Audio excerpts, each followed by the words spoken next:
Next question. What made you decide to take the jump to bare knuckle? I can kind of guess, but I'd like to hear from you what made you make that decision. It was a couple of things at the same time, like all combined together. For one, if you reflect on my career, right, in MMA fighting, I started from zero with nothing, with nobody. You know, I did a good 10 pro fights. I didn't do no amateur fights. I did a good 10 pro fights without sparring partners, without a wrestling trainer. Now, I trainer. want the fans to hear this, okay? Because you just gloss over it, but I'm going to stop you and bring you back to that.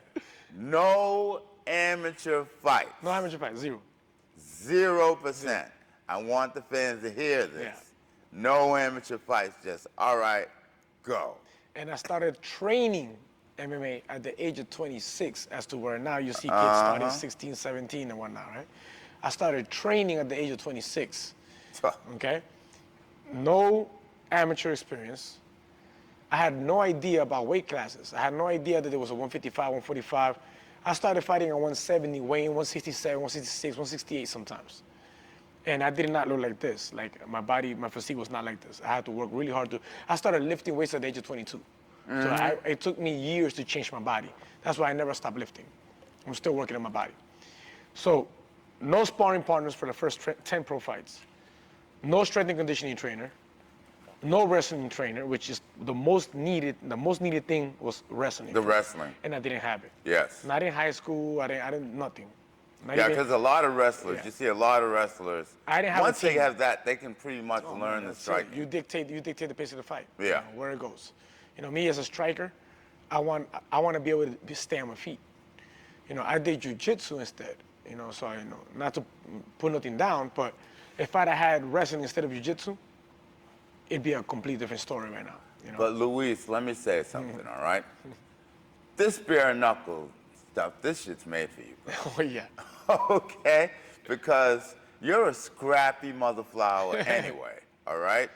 I could imagine you in high school and junior high, and let's move on. 4 championship fights, Hard Rock. Yes, sir. You're one of them. Of the other 3, who are you most interested in seeing? Now, I got Hector and Riggs for cruiserweight, Beltran and Shoemaker for heavyweight, and Yuli and Alves for middleweight. That's for those of you who don't know. Which one are you most interested in Hector, seeing? man. That's my big bro right there. Hector. Hector Lombard. That fight should have happened a little while back. I don't know what happened. It didn't happen. And Hector ended up fighting, what's his name, Kendall Grove. Yeah. You know, but that fight was supposed to happen already. I think that Hector's been due to prove that he can be a champion, that he will be the champion, and his moment is now. So I'm stoked about that fight. I don't see Riggs beating Hector. I just got to say it. All right? I just don't see that. That picture does not. That's going to be a vicious knockout, man. That's going to be a vicious knockout. Okay. Yeah. To tell you the truth, I want to see Yuli and Alves. Me too.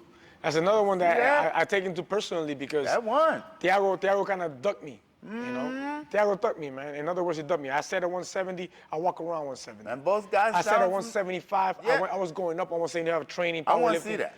You know, so and I've been helping Yuli out. You know, Yuli asked me for help.